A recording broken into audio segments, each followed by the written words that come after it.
Heart of Darkness by Joseph Conrad. Part 3. I looked at him, lost in astonishment. There he was before me, in motley, as though he had absconded from a troupe of mimes, enthusiastic, fabulous. His very existence was improbable, inexplicable, and altogether bewildering. He was an insoluble problem. It was inconceivable how he had existed, how he had succeeded in getting so far, how he had managed to remain, why he did not instantly disappear. I went a little farther, he said, then still a little farther, till I had gone so far that I don't know how I'll ever get back. Never mind. Plenty time. I can manage. You take Kurtz away quick, quick, I tell you. The glamour of youth enveloped his party-colored rags, his destitution, his loneliness, the essential desolation of his futile wanderings. For months, for years, his life hadn't been worth a day's purchase, and there he was gallantly, thoughtlessly alive, to all appearances indestructible solely by the virtue of his few years and of his unreflecting audacity. I was seduced into something like admiration, like envy. Glamour urged him on. Glamour kept him unscathed. He surely wanted nothing from the wilderness but space to breathe in and to push on through. His need was to exist, and to move onwards at the greatest possible risk, and with a maximum of privation. If the absolutely pure, uncalculating, unpractical spirit of adventure had ever ruled a human being, it ruled this bepatched youth. I almost envied him the possession of this modest and clear flame. It seemed to have consumed all thought of self so completely, that even while he was talking to you, you forgot that it was he, the man before your eyes, who had gone through these things. I did not envy him his devotion to Kurtz, though. He had not meditated over it. It came to him, and he accepted it with a sort of eager fatalism. I must say that to me it appeared about the most dangerous thing in every way he had come upon so far. They had come together unavoidably, like two ships becalmed near each other, and lay rubbing sides at last. I suppose Kurtz wanted an audience, because on a certain occasion, when encamped in the forest, they had talked all night, or more probably Kurtz had talked. We talked of everything, he said, quite transported at the recollection. I forgot there was such a thing as sleep. The night did not seem to last an hour. Everything, everything. Of love, too. Ah, he talked to you of love, I said, much amused. It isn't what you think, he cried, almost passionately. It was in general. He made me see things.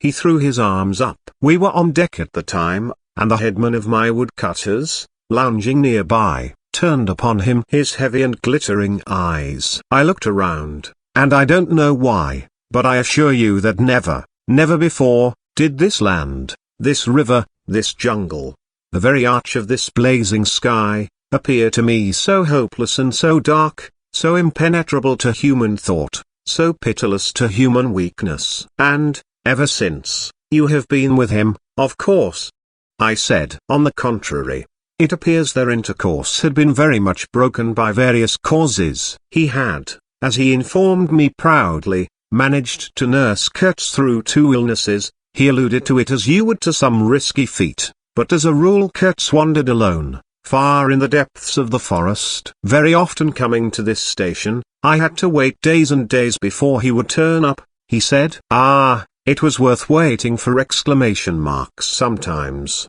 What was he doing? Exploring or what?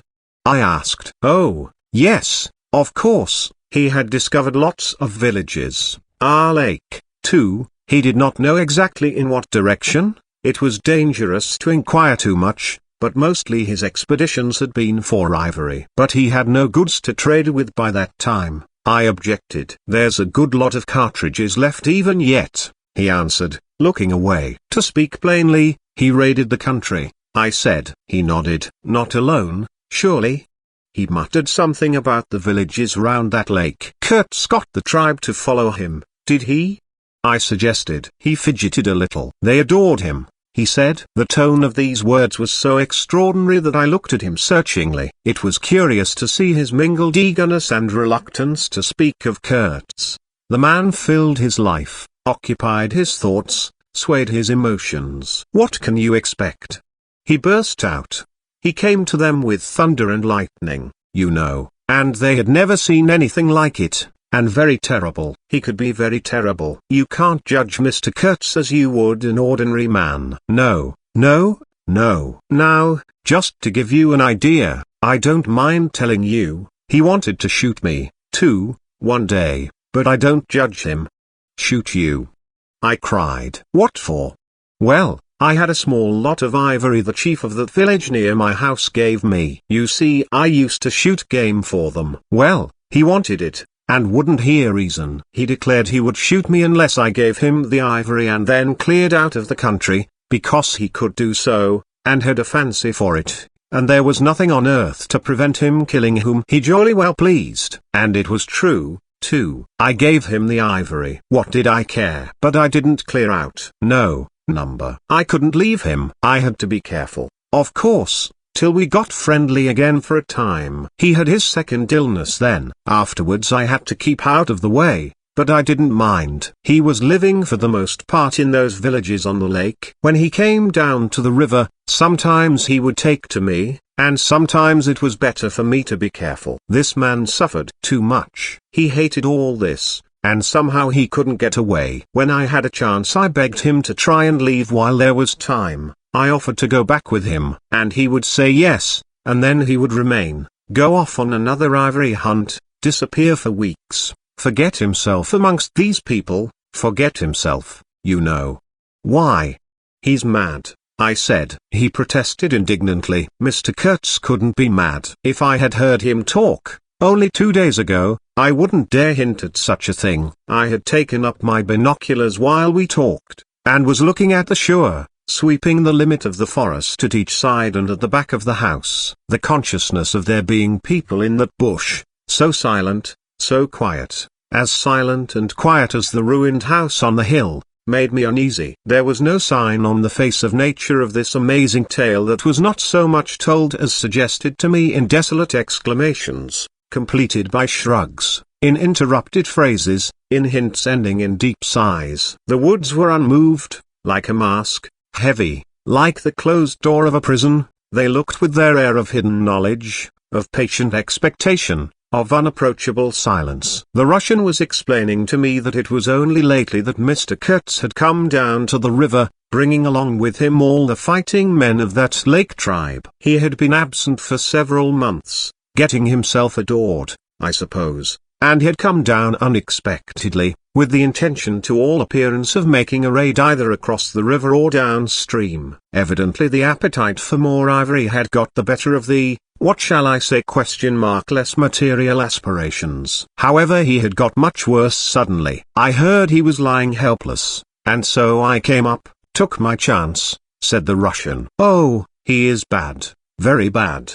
I directed my glass to the house. There were no signs of life, but there was the ruined roof, the long mud wall peeping above the grass, with 3 little square window holes, no 2 of the same size. All this brought within reach of my hand, as it were. And then I made a brusque movement, and one of the remaining posts of that vanished fence leapt up in the field of my glass. You remember I told you I had been struck at the distance by certain attempts at ornamentation, rather remarkable in the ruinous aspect of the place. Now I had suddenly a nearer view, and its first result was to make me throw my head back as if before a blow. Then I went carefully from post to post with my glass, and I saw my mistake. These round knobs were not ornamental but symbolic. They were expressive and puzzling, striking and disturbing, food for thought and also for vultures if there had been any looking down from the sky. But at all events for such ants as were industrious enough to ascend the pole, they would have been even more impressive, those heads on the stakes,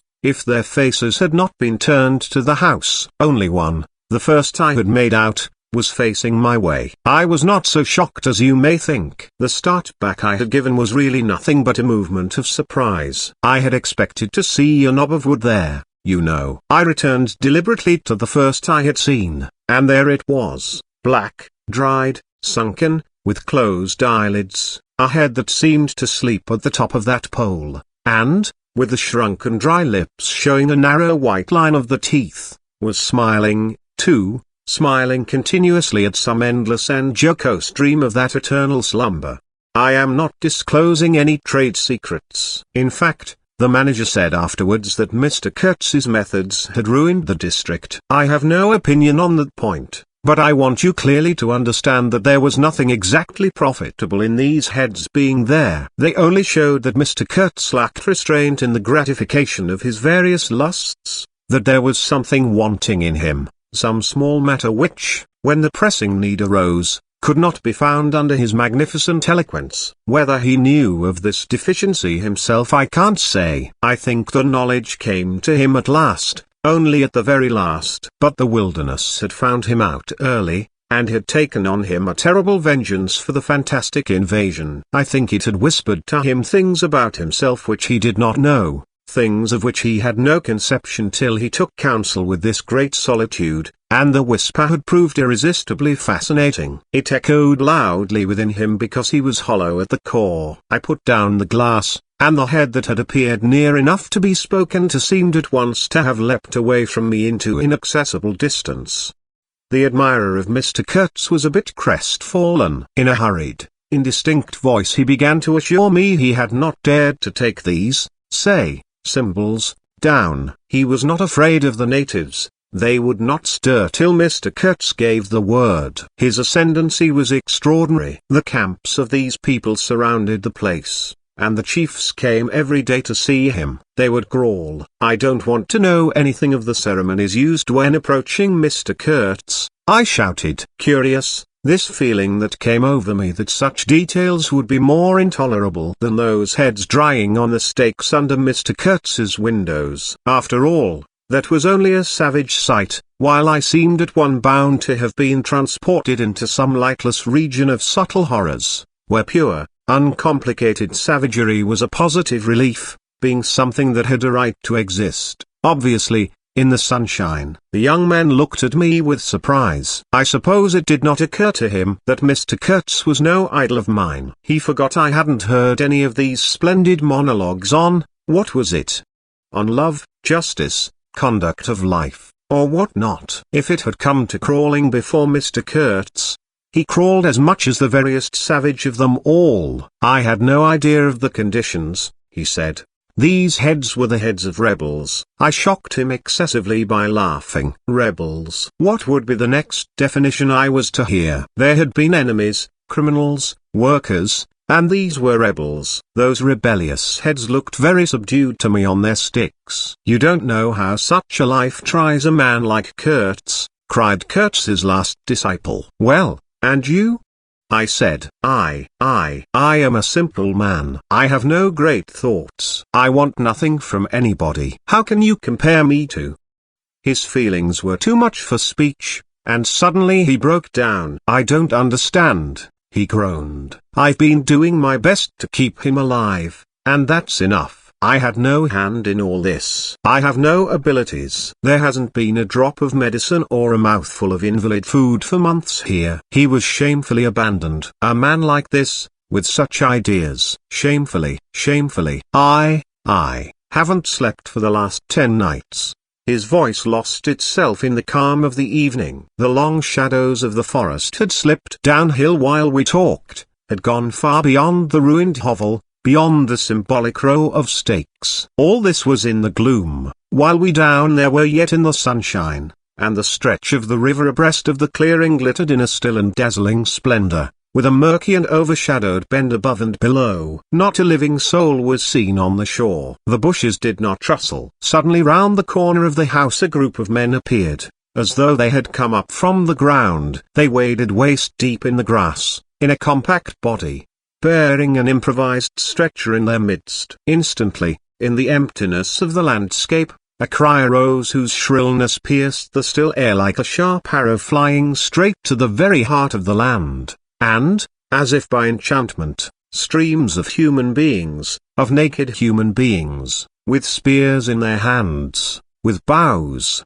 with shields, with wild glances and savage movements, were poured into the clearing by the dark-faced and pensive forest. The bushes shook, the grass swayed for a time, and then everything stood still in attentive immobility. "Now, if he does not say the right thing to them we are all done for," said the Russian at my elbow. The knot of men with the stretcher had stopped, too, halfway to the steamer, as if petrified. I saw the man on the stretcher sit up, lank and with an uplifted arm, above the shoulders of the bearers. Let us hope that the man who can talk so well of love in general will find some particular reason to spare us this time, I said. I resented bitterly the absurd danger of our situation. As if to be at the mercy of that atrocious phantom had been a dishonoring necessity. I could not hear a sound, but through my glasses I saw the thin arm extended commandingly, the lower jaw moving, the eyes of that apparition shining darkly far in its bony head that nodded with grotesque jerks. Kurtz,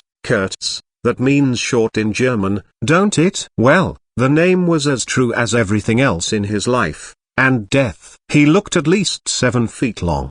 His covering had fallen off, and his body emerged from it pitiful and appalling as from a winding sheet. I could see the cage of his ribs all astir, the bones of his arm waving. It was as though an animated image of death carved out of old ivory had been shaking its hand with menaces at a motionless crowd of men made of dark and glittering bronze. I saw him open his mouth wide. It gave him a weirdly voracious aspect, as though he had wanted to swallow all the air, all the earth, all the men before him. A deep voice reached me faintly. He must have been shouting. He fell back suddenly. The stretcher shook as the bearers staggered forward again, and almost at the same time I noticed that the crowd of savages was vanishing without any perceptible movement of retreat, as if the forest that had ejected these beings so suddenly had drawn them in again as the breath is drawn in a long aspiration.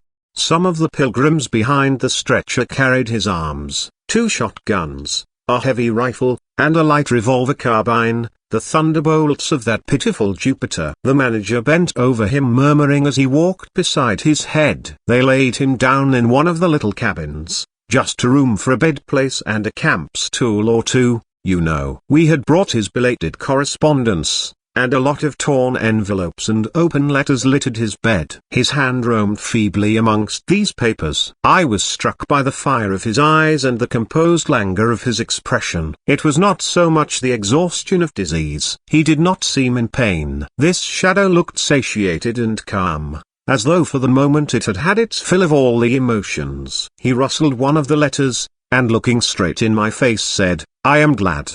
Somebody had been writing to him about me." These special recommendations were turning up again. The volume of tone he emitted without effort, almost without the trouble of moving his lips, amazed me. A voice.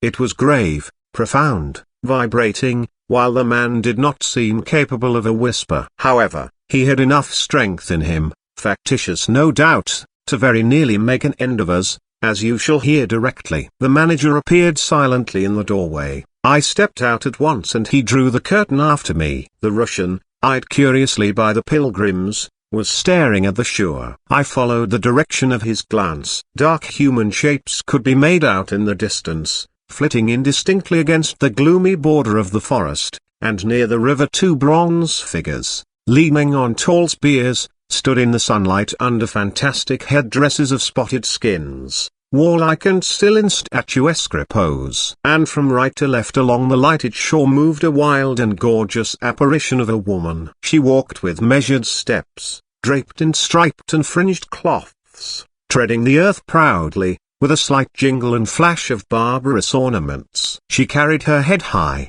her hair was done in the shape of a helmet, she had brass leggings to the knee, brass wire gauntlets to the elbow, a crimson spot on her tawny cheek, innumerable necklaces of glass beads on her neck, bizarre things, charms, gifts of witch men, that hung about her, glittered and trembled at every step. She must have had the value of several elephant tusks upon her. She was savage and superb, wild-eyed and magnificent. There was something ominous and stately in her deliberate progress, and in the hush that had fallen suddenly upon the whole sorrowful land, the immense wilderness, the colossal body of the fecund and mysterious life seemed to look at her, pensive, as though it had been looking at the image of its own tenebrous and passionate soul.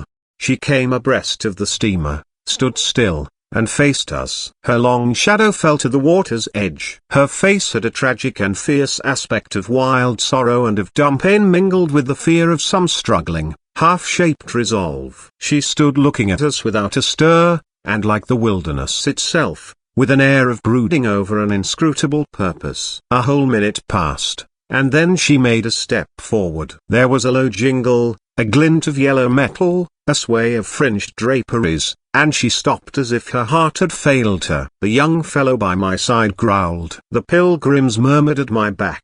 She looked at us all as if her life had depended upon the unswerving steadiness of her glance. Suddenly she opened her bared arms and threw them up rigid above her head, as though in an uncontrollable desire to touch the sky, and at the same time the swift shadows darted out on the earth, swept around on the river, gathering the steamer into a shadowy embrace. A formidable silence hung over the scene. She turned away slowly, walked on, following the bank, and passed into the bushes to the left. Once only her eyes gleamed back at us in the dusk of the thickets before she disappeared. If she had offered to come aboard, I really think I would have tried to shoot her, said the man of patches, nervously. I have been risking my life every day for the last fortnight to keep her out of the house. She got in one day and kicked up a row about those miserable rags I picked up in the storeroom to mend my clothes with. I wasn't decent. At least it must have been that, for she talked like a fury to Kurtz for an hour, pointing at me now and then. I don't understand the dialect of this tribe. Luckily for me, I fancy Kurtz felt too ill that day to care, or there would have been mischief. I don't understand. No, it's too much for me. Ah, well, it's all over now. At this moment I heard Kurtz's deep voice behind the curtain. Save me! Save the ivory, you mean? Don't tell me. Save me. Why, I've had to save you. You are interrupting my plans now. Sick. Not so sick as you would like to believe. Never mind. I'll carry my ideas out yet. I will return. I'll show you what can be done. You with your little peddling notions, you are interfering with me. I will return. The manager came out.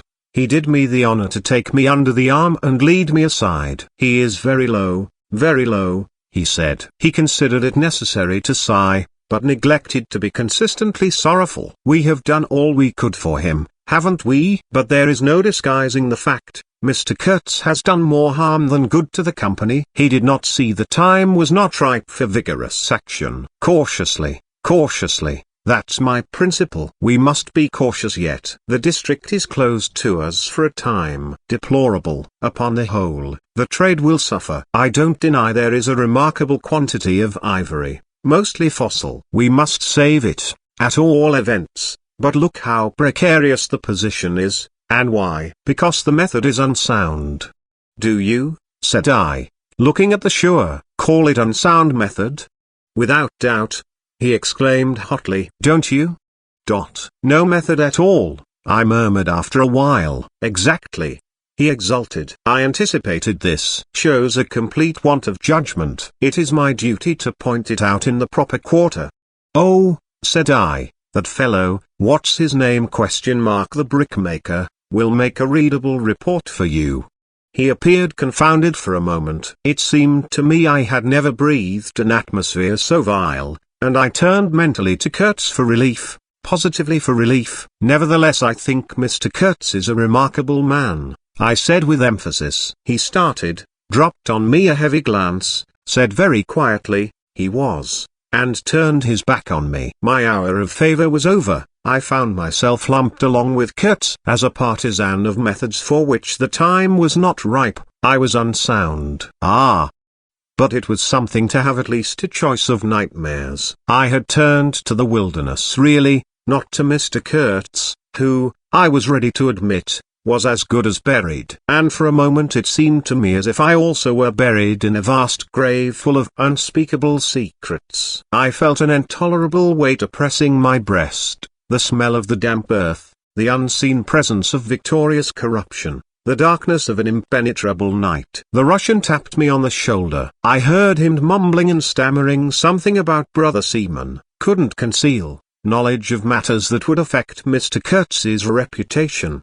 I waited for him. Evidently Mr. Kurtz was not in his grave. I suspect that for him Mr. Kurtz was one of the immortals. Well, said I at last. Speak out. As it happens, I am Mr. Kurtz's friend, in a way. He stated with a good deal of formality that had we not been of the same profession, he would have kept the matter to himself without regard to consequences. He suspected there was an active ill will towards him on the part of these white men. That, you are right, I said, remembering a certain conversation I had overheard. The manager thinks you ought to be hanged.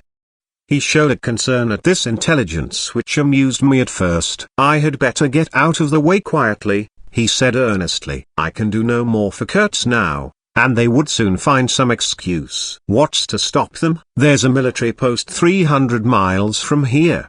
Well, upon my word, said I, perhaps you had better go if you have any friends amongst the savages nearby. Plenty, he said. They are simple people, and I want nothing, you know. He stood biting his lip. Then, I don't want any harm to happen to these whites here, but of course I was thinking of Mr. Kurtz's reputation. But you are a brother seaman and, all right, said I, after a time. Mr. Kurtz's reputation is safe with me. I did not know how truly I spoke. He informed me, lowering his voice, that it was Kurtz who had ordered the attack to be made on the steamer. He hated sometimes the idea of being taken away, and then again. But I don't understand these matters. I am a simple man. He thought it would scare you away, that you would give it up, thinking him dead. I could not stop him. Oh, I had an awful time of it this last month. Very well, I said. He is all right now. Yes, he muttered, not very convinced apparently. Thanks, said I shall keep my eyes open. But quiet, eh? He urged anxiously. It would be awful for his reputation if anybody here. I promised a complete discretion with great gravity. I have a canoe and 3 black fellows waiting not very far. I am off. Could you give me a few Martini Henry cartridges? I could, and did, with proper secrecy. He helped himself, with a wink at me, to a handful of my tobacco. Between sailors, you know, good English tobacco. At the door of the pilot house he turned round. I say, haven't you a pair of shoes you could spare? He raised one leg. Look. The soles were tied with knotted strings sandal-wise under his bare feet. I rooted out an old bear, at which he looked with admiration before tucking it under his left arm. One of his pockets, bright red, was bulging with cartridges, from the other, dark blue, peeped Towson's inquiry, etc., etc. He seemed to think himself excellently well equipped for a renewed encounter with the wilderness. Ah, I'll never meet such a man again. You ought to have heard him recite poetry. His own, too, it was, he told me. Poetry. He rolled his eyes at the recollection of these delights. Oh, he enlarged my mind. Goodbye, said I. He shook hands and vanished in the night. Sometimes I ask myself whether I had ever really seen him, whether it was possible to meet such a phenomenon. When I woke up shortly after midnight his warning came to my mind with its hint of danger that seemed, in the star darkness, real enough to make me get up for the purpose of having a look round. On the hill a big fire burned, illuminating fitfully a crooked corner of the station house. One of the agents with a picket of a few of our blacks, armed for the purpose, was keeping guard over the ivory, but deep within the forest, red gleams that wavered, that seemed to sink and rise from the ground amongst confused columnar shapes of intense blackness, showed the exact position of the camp where Mr. Kurtz's adorers were keeping their uneasy vigil. The monotonous beating of a big drum filled the air with muffled shocks and a lingering vibration. A steady droning sound of many men chanting each to himself some weird incantation came out from the black, flat wall of the woods as the humming of bees comes out of a hive, and had a strange narcotic effect upon my half-awake senses. I believe I dozed off leaning over the rail, till an abrupt burst of yells, an overwhelming outbreak of a pent-up and mysterious frenzy, woke me up in the bewildered wonder. It was cut short all at once, and the low droning went on with an effect of audible and soothing silence. I glanced casually into the little cabin. A light was burning within, but Mr. Kurtz was not there. I think I would have raised an outcry if I had believed my eyes. But I didn't believe them at first. The thing seemed so impossible. The fact is I was completely unnerved by a sheer blank fright, pure abstract terror, unconnected with any distinct shape of physical danger. What made this emotion so overpowering was, how shall I define it? The moral shock I received, as if something altogether monstrous, intolerable to thought and odious to the soul, had been thrust upon me unexpectedly. This lasted of course the merest fraction of a second, and then the usual sense of commonplace, deadly danger, the possibility of a sudden onslaught and massacre, or something of the kind, which I saw impending, was positively welcome and composing. It pacified me, in fact, so much that I did not raise an alarm. There was an agent buttoned up inside an ulster and sleeping on a chair on deck within 3 feet of me. The yells had not awakened him, he snored very slightly. I left him to his slumbers and leapt ashore. I did not betray Mr. Kurtz. It was ordered I should never betray him. It was written I should be loyal to the nightmare of my choice. I was anxious to deal with this shadow by myself alone, and to this day I don't know why I was so jealous of sharing with anyone the peculiar blackness of that experience. As soon as I got on the bank I saw a trail, a broad trail through the grass. I remember the exultation with which I said to myself, "He can't walk, he is crawling on all fours, I've got him." The grass was wet with dew. I strode rapidly with clenched fists. I fancy I had some vague notion of falling upon him and giving him a drubbing. I don't know. I had some imbecile thoughts. The knitting old woman with the cat obtruded herself upon my memory as a most improper person to be sitting at the other end of such an affair. I saw a row of pilgrims squirting lead in the air out of Winchesters held to the hip. I thought I would never get back to the steamer, and imagined myself living alone and unarmed in the woods to an advanced age. Such silly things, you know. And I remember I confounded the beat of the drum with the beating of my heart, and was pleased at its calm regularity. I kept to the track though, then stopped to listen. The night was very clear, a dark blue space, sparkling with dew and starlight, in which black things stood very still. I thought I could see a kind of motion ahead of me. I was strangely cocksure of everything that night. I actually left the track and ran in a wide semicircle, I verily believe chuckling to myself, so as to get in front of that stir, of that motion I had seen, if indeed I had seen anything. I was circumventing Kurtz as though it had been a boyish game. I came upon him, and, if he had not heard me coming, I would have fallen over him, too, but he got up in time. He rose, unsteady, long, pale, indistinct, like a vapor exhaled by the earth, and swayed slightly, misty and silent before me, while at my back the fires loomed between the trees, and the murmur of many voices issued from the forest. I had cut him off cleverly, but when actually confronting him I seemed to come to my senses. I saw the danger in its right proportion. It was by no means over yet. Suppose he began to shout? Though he could hardly stand, there was still plenty of vigor in his voice. "Go away, hide yourself," he said, in that profound tone. It was very awful. I glanced back. We were within 30 yards from the nearest fire. A black figure stood up, strode on long black legs, waving long black arms, across the glow. It had horns. Antelope horns,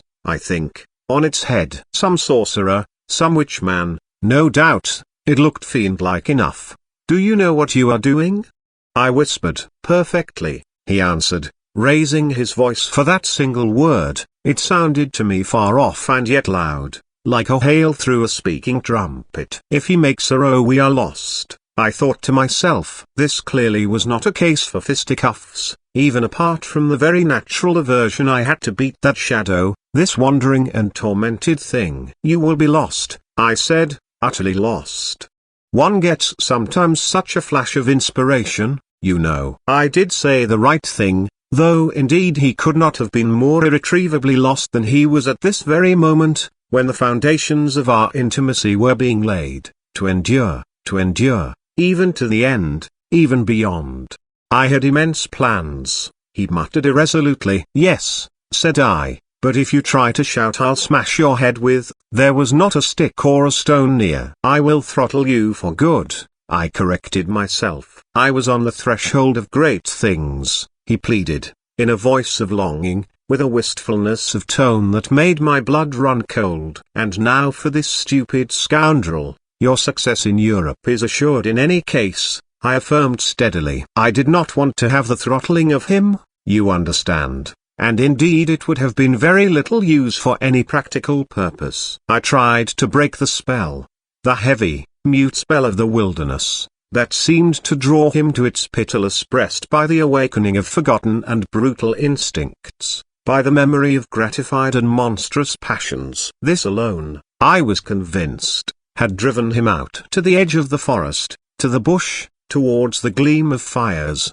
the throb of drums, the drone of weird incantations. This alone had beguiled his unlawful soul beyond the bounds of permitted aspirations. And, don't you see, the terror of the position was not in being knocked on the head, though I had a very lively sense of that danger, too, but in this, that I had to deal with a being to whom I could not appeal in the name of anything high or low. I had, even like the niggers, to invoke him, himself, his own exalted and incredible degradation. There was nothing either above or below him, and I knew it. He had kicked himself loose of the earth. Confound the man. He had kicked the very earth to pieces. He was alone, and I before him did not know whether I stood on the ground or floated in the air. I've been telling you what we said, repeating the phrases we pronounced, but what's the good? They were common everyday words, the familiar, vague sounds exchanged on every waking day of life. But what of that? They had behind them, to my mind, the terrific suggestiveness of words heard in dreams, of phrases spoken in nightmares. Soul. If anybody ever struggled with a soul, I am the man. And I wasn't arguing with a lunatic either. Believe me or not, his intelligence was perfectly clear, concentrated, it is true, upon himself with horrible intensity, yet clear, and therein was my only chance, barring, of course, the killing him there and then, which wasn't so good, on account of unavoidable noise. But his soul was mad. Being alone in the wilderness, it had looked within itself, and, by heavens, I tell you, it had gone mad. I had, for my sins, I suppose, to go through the ordeal of looking into it myself. No eloquence could have been so withering to one's belief in mankind as his final burst of sincerity. He struggled with himself, too. I saw it. I heard it. I saw the inconceivable mystery of a soul that knew no restraint, no faith, and no fear, yet struggling blindly with itself. I kept my head pretty well, but when I had him at last stretched on the couch, I wiped my forehead, while my legs shook under me as though I had carried half a ton on my back down that hill. And yet I had only supported him, his bony arm clasped round my neck, and he was not much heavier than a child. When next day we left at noon, the crowd, of whose presence behind the curtain of trees I had been acutely conscious all the time,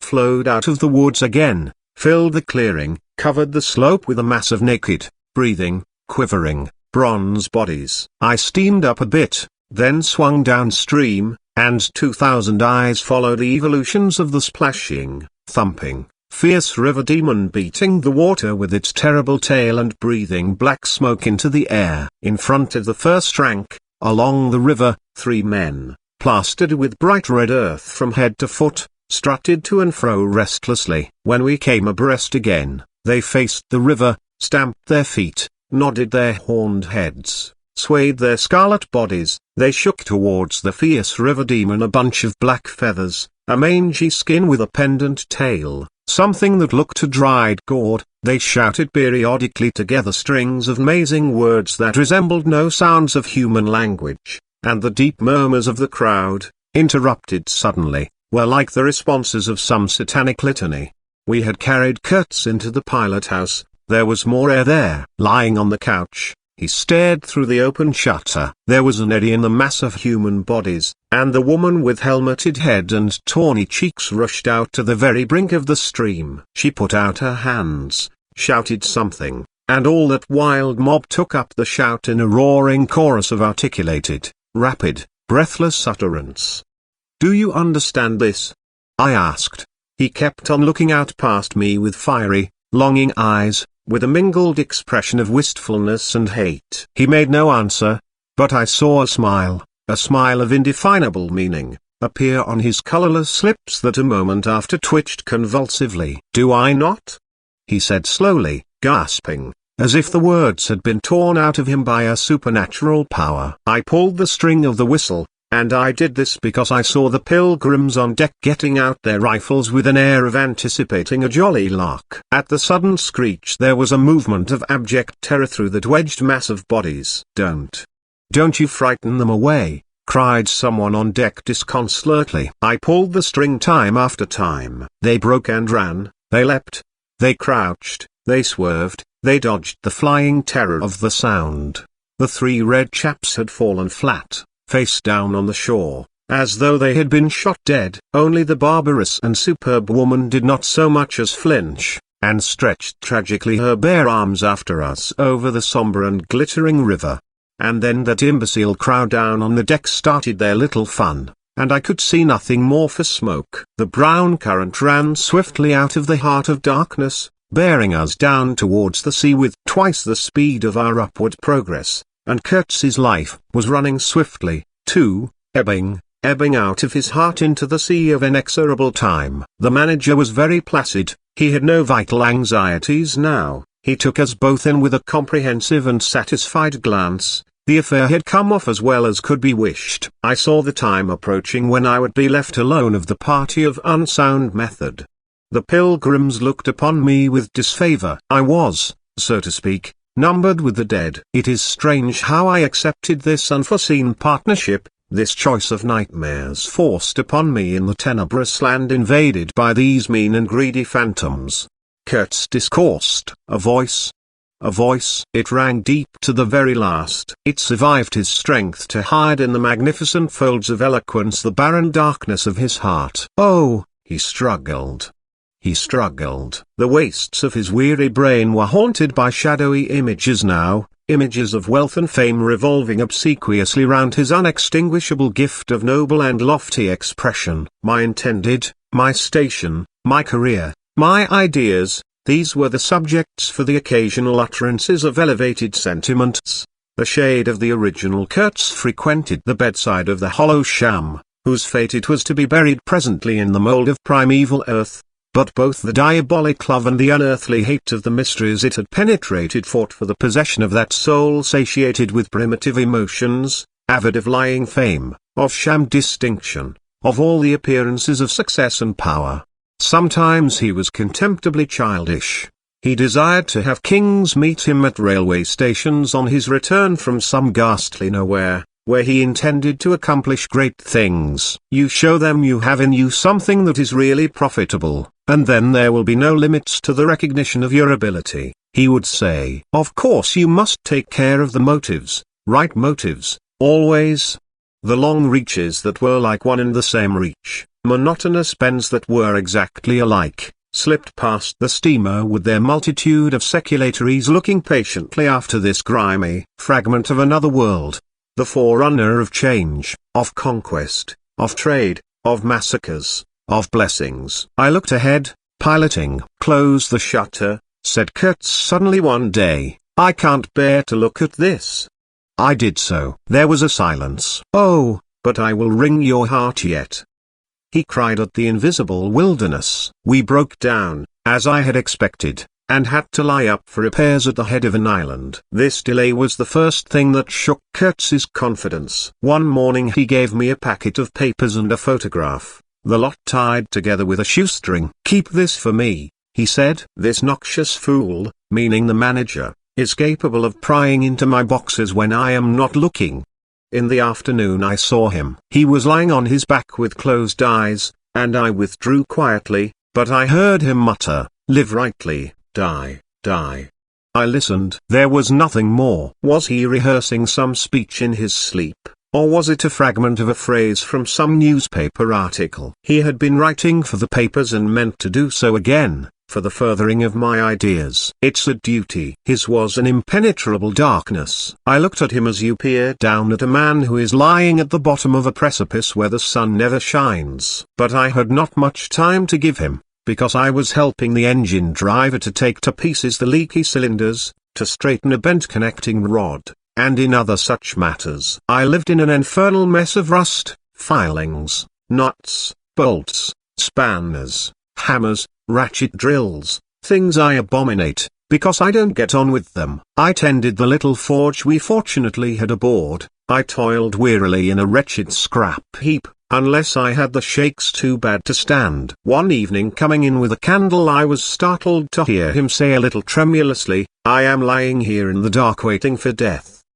The light was within a foot of his eyes. I forced myself to murmur, "Oh, nonsense," and stood over him as if transfixed. Anything approaching the change that came over his features I have never seen before, and hope never to see again. Oh, I wasn't touched. I was fascinated. It was as though a veil had been rent. I saw on that ivory face the expression of somber pride, of ruthless power, of craven terror, of an intense and hopeless despair.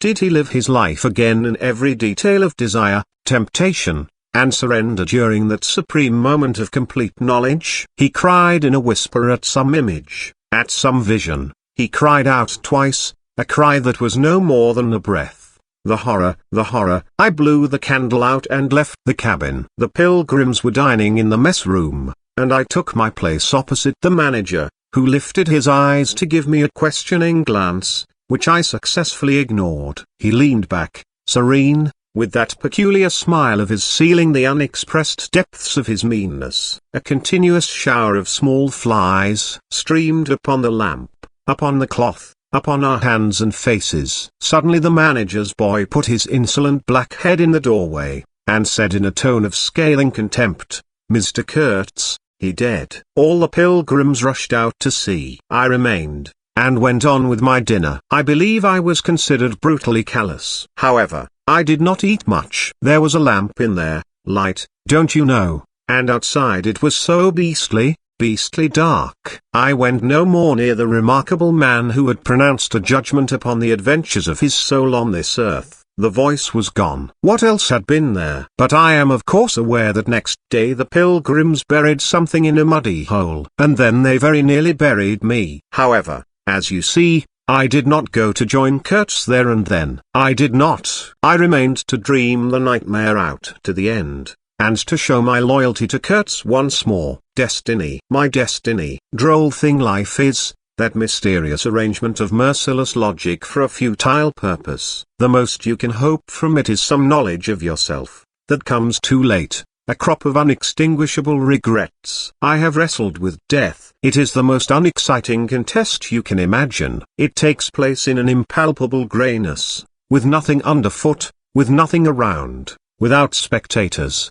without clamour, without glory, without the great desire of victory, without the great fear of defeat, in a sickly atmosphere of tepid skepticism, without much belief in your own right, and still less in that of your adversary. If such is the form of ultimate wisdom, then life is a greater riddle than some of us think it to be. I was within a hair's breadth of the last opportunity for pronouncement, and I found with humiliation that probably I would have nothing to say. This is the reason why I affirm that Kurtz was a remarkable man. He had something to say. He said it. Since I had peeped over the edge myself, I understand better the meaning of his stare, that could not see the flame of the candle, but was wide enough to embrace the whole universe, piercing enough to penetrate all the hearts that beat in the darkness. He had summed up, he had judged the horror.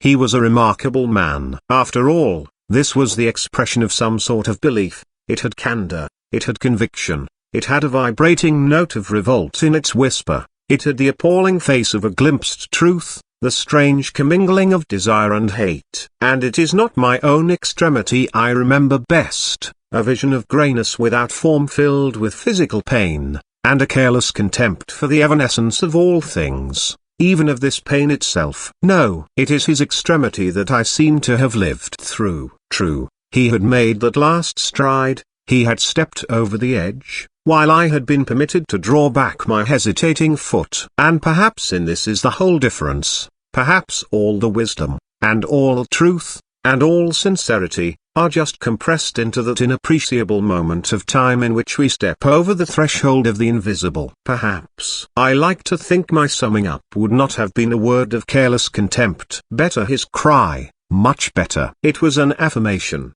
a moral victory paid for by innumerable defeats, by abominable terrors, by abominable satisfactions. But it was a victory. That is why I have remained loyal to Kurtz to the last, and even beyond, when a long time after I heard once more, not his own voice, but the echo of his magnificent eloquence thrown to me from a soul as translucently pure as a cliff of crystal.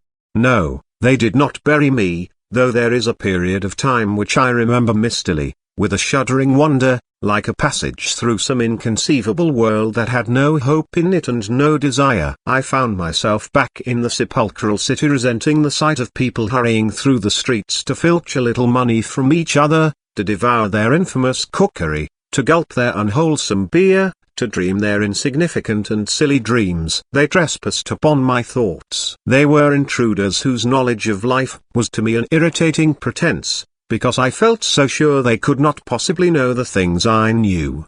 Their bearing, which was simply the bearing of commonplace individuals going about their business in the assurance of perfect safety, was offensive to me like the outrageous flauntings of folly in the face of a danger it is unable to comprehend. I had no particular desire to enlighten them, but I had some difficulty in restraining myself from laughing in their faces so full of stupid importance. I dare say I was not very well at that time. I tottered about the streets. There were various affairs to settle, grinning bitterly at perfectly respectable persons. I admit my behavior was inexcusable, but then my temperature was seldom normal in these days. My dear aunt's endeavors to nurse up my strength seemed altogether beside the mark. It was not my strength that wanted nursing, it was my imagination that wanted soothing. I kept the bundle of papers given me by Kurtz, not knowing exactly what to do with it. His mother had died lately, watched over, as I was told,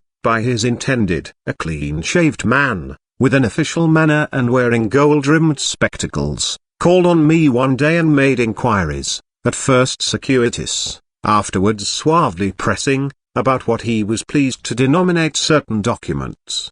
I was not surprised, because I had had 2 rows with the manager on the subject out there. I had refused to give up the smallest scrap out of that package, and I took the same attitude with the spectacled man. He became darkly menacing at last, and with much heat argued that the company had the right to every bit of information about its territories.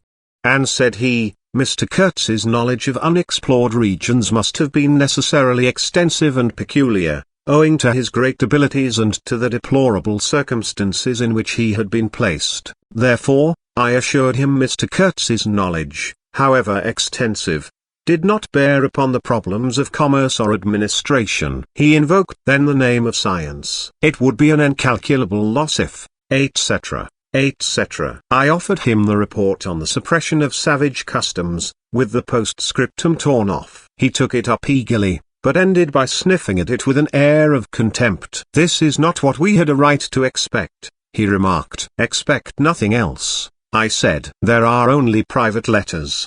He withdrew upon some threat of legal proceedings, and I saw him no more. But another fellow, calling himself Kurtz's cousin, appeared 2 days later, and was anxious to hear all the details about his dear relative's last moments. Incidentally, he gave me to understand that Kurtz had been essentially a great musician. There was the making of an immense success, said the man, who was an organist, I believe, with lank grey hair flowing over a greasy coat collar. I had no reason to doubt his statement, and to this day I am unable to say what was Kurtz's profession, whether he ever had any, which was the greatest of his talents. I had taken him for a painter who wrote for the papers, or else for a journalist who could paint, but even the cousin, who took snuff during the interview, could not tell me what he had been, exactly. He was a universal genius. On that point I agreed with the old chap, who thereupon blew his nose noisily into a large cotton handkerchief and withdrew in senile agitation,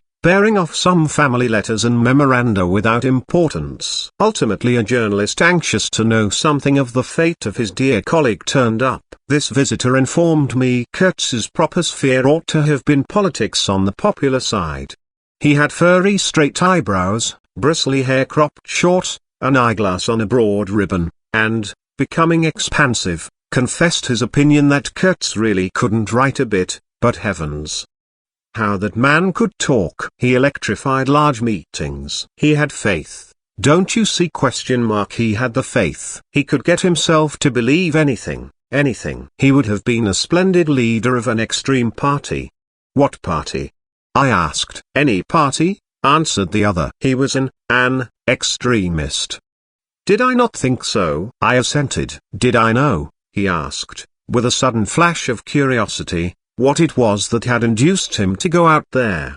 Yes, said I, and forthwith handed him the famous report for publication, if he thought fit. He glanced through it hurriedly, mumbling all the time, judged it would do, and took himself off with this plunder. Thus I was left at last with a slim packet of letters and the girl's portrait. She struck me as beautiful. I mean, she had a beautiful expression. I know that the sunlight can be made to lie, too, yet one felt that no manipulation of light and pose could have conveyed the delicate shade of truthfulness upon those features. She seemed ready to listen without mental reservation, without suspicion, without a thought for herself. I concluded I would go and give her back her portrait and those letters myself. Curiosity? Yes, and also some other feeling perhaps. All that had been Kurtz's had passed out of my hands.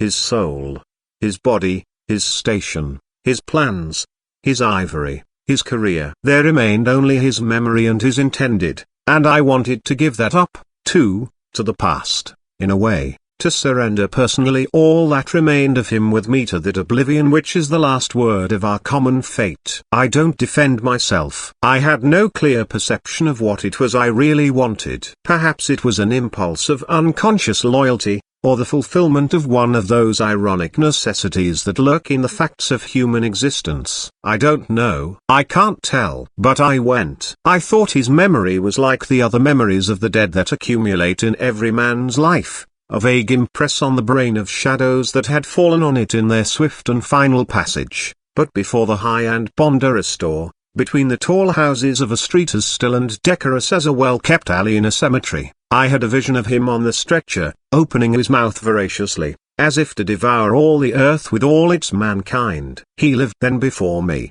He lived as much as he had ever lived, a shadow insatiable of splendid appearances, of frightful realities, a shadow darker than the shadow of the night, and draped nobly in the folds of a gorgeous eloquence. The vision seemed to enter the house with me, the stretcher, the phantom bearers, the wild crowd of obedient worshippers, the gloom of the forests, the glitter of the reach between the murky bends, the beat of the drum, regular and muffled like the beating of a heart, the heart of a conquering darkness. It was a moment of triumph for the wilderness, an invading and vengeful rush which, it seemed to me, I would have to keep back alone for the salvation of another soul. And the memory of what I had heard him say farther, with the horned shapes stirring at my back, in the glow of fires, within the patient woods, those broken phrases came back to me, were heard again in their ominous and terrifying simplicity. I remembered his abject pleading, his abject threats,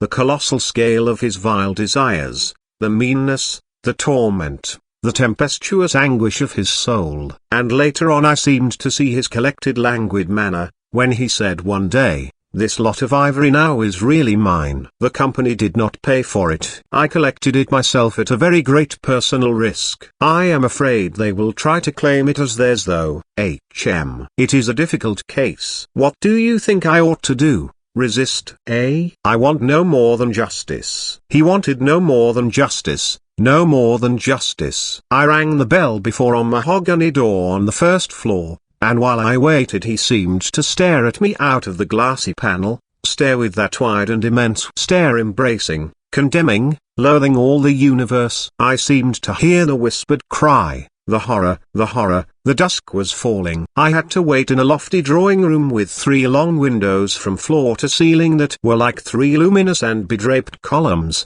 The bent gilt legs and backs of the furniture shone in indistinct curves. The tall marble fireplace had a cold and monumental whiteness. A grand piano stood massively in a corner, with dark gleams on the flat surfaces like a somber and polished sarcophagus. A high door opened, closed. I rose. She came forward, all in black, with a pale head, floating towards me in the dusk. She was in mourning. It was more than a year since his death. More than a year since the news came, she seemed as though she would remember and mourn forever. She took both my hands in hers and murmured, "I had heard you were coming." I noticed she was not very young, I mean not girlish. She had a mature capacity for fidelity, for belief, for suffering. The room seemed to have grown darker, as if all the sad light of the cloudy evening had taken refuge on her forehead. This fair hair, this pale visage, this pure brow, seemed surrounded by an ashy halo from which the dark eyes looked out at me. Their glance was guileless, profound, confident, and trustful. She carried her sorrowful head as though she were proud of that sorrow, as though she would say, I alone know how to mourn for him as he deserves. But while we were still shaking hands, such a look of awful desolation came upon her face that I perceived she was one of those creatures that are not the playthings of time. For her he had died only yesterday, and, by Jove, the impression was so powerful that for me, too, he seemed to have died only yesterday, nay, this very minute. I saw her and him in the same instant of time, his death and her sorrow. I saw her sorrow in the very moment of his death. Do you understand? I saw them together, I heard them together. She had said, with a deep catch of the breath, I have survived, while my strained ears seemed to hear distinctly, mingled with her tone of despairing regret, the summing up whisper of his eternal condemnation. I asked myself what I was doing there, with a sensation of panic in my heart, as though I had blundered into a place of cruel and absurd mysteries not fit for a human being to behold. She motioned me to a chair. We sat down. I laid the packet gently on the little table, and she put her hand over it. You knew him well, she murmured, after a moment of mourning silence. Intimacy grows quickly out there, I said. I knew him as well as it is possible for one man to know another. And you admired him, she said. It was impossible to know him and not to admire him, was it? He was a remarkable man, I said, unsteadily. Then, before the appealing fixity of her gaze, that seemed to watch for more words on my lips, I went on. It was impossible not to love him, she finished eagerly, silencing me into an appalled dumbness. How true! How true! But when you think that no one knew him so well as I had all his noble confidence. I knew him best. You knew him best, I repeated. And perhaps she did. But with every word spoken the room was growing darker, and only her forehead, smooth and white, remained illumined by the inextinguishable light of belief and love. You were his friend, she went on. His friend, she repeated, a little louder. You must have been, if he had given you this, and sent you to me. I feel I can speak to you, and oh, I must speak. I want you, you who have heard his last words, to know I have been worthy of him. It is not pride. Yes, I am proud to know I understood him better than anyone on earth. He told me so himself. And since his mother died I have had no one, to. I listened. The darkness deepened. I was not even sure whether he had given me the right bundle. I rather suspect he wanted me to take care of another batch of his papers which, after his death, I saw the manager examining under the lamp. And the girl talked, easing her pain in the certitude of my sympathy. She talked as thirsty men drink. I had heard that her engagement with Kurtz had been disapproved by her people. He wasn't rich enough or something. And indeed I don't know whether he had not been a pauper all his life. He had given me some reason to infer that it was his impatience of comparative poverty that drove him out there. Apostrophe. Who was not his friend who had heard him speak once? She was saying. He drew men towards him by what was best in them.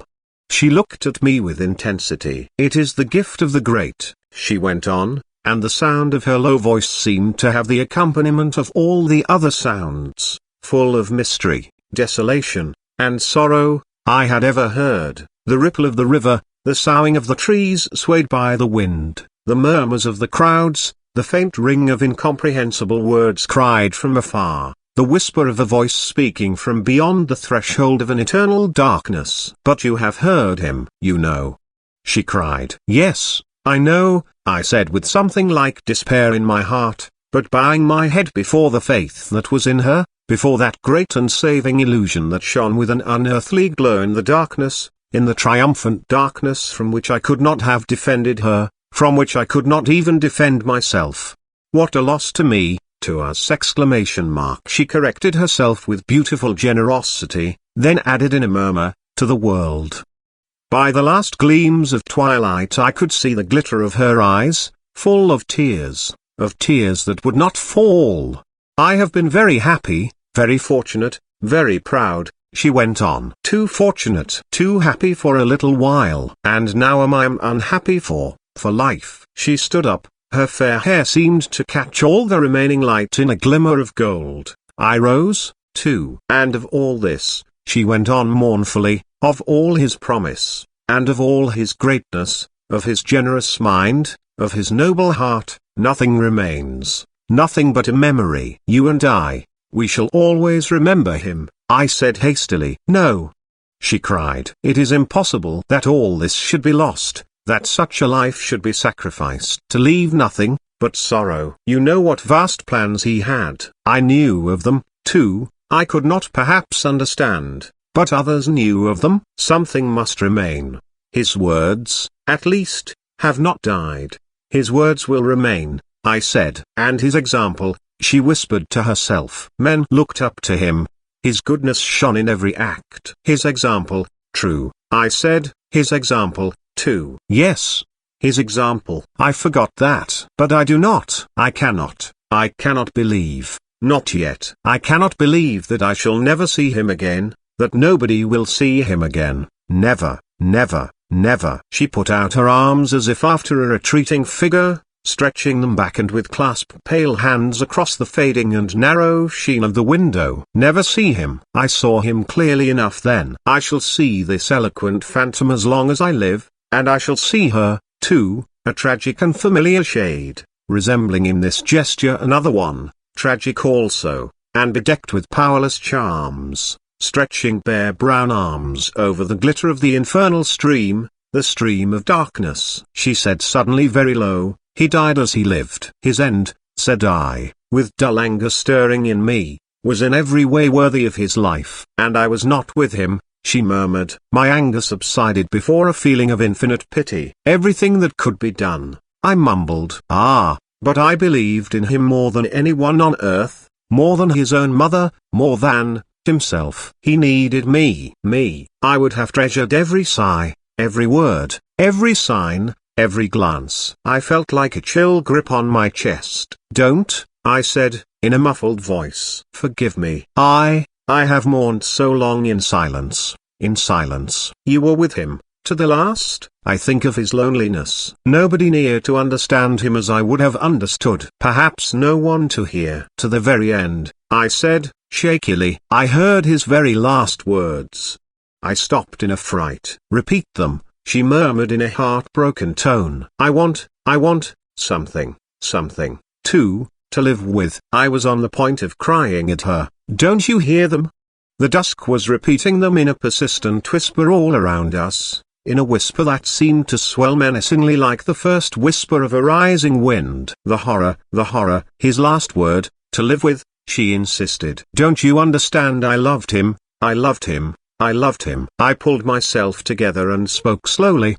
The last word he pronounced was, your name. I heard a light sigh and then my heart stood still, stopped dead short by an exulting and terrible cry, by the cry of inconceivable triumph and of unspeakable pain. I knew it, I was sure. She knew. She was sure. I heard her weeping. She had hidden her face in her hands. It seemed to me that the house would collapse before I could escape, that the heavens would fall upon my head. But nothing happened. The heavens do not fall for such a trifle. Would they have fallen, I wonder, if I had rendered Kurtz the justice which was his due? Hadn't he said he wanted only justice? But I couldn't. I could not tell her. It would have been too dark altogether. Marlow ceased, and sat apart, indistinct and silent, in the pose of a meditating Buddha. Nobody moved for a time. We have lost the first of the ebb, said the director suddenly. I raised my head. The offing was barred by a black bank of clouds, and the tranquil waterway leading to the uttermost ends of the earth flowed somber under an overcast sky, seemed to lead into the heart of an immense darkness.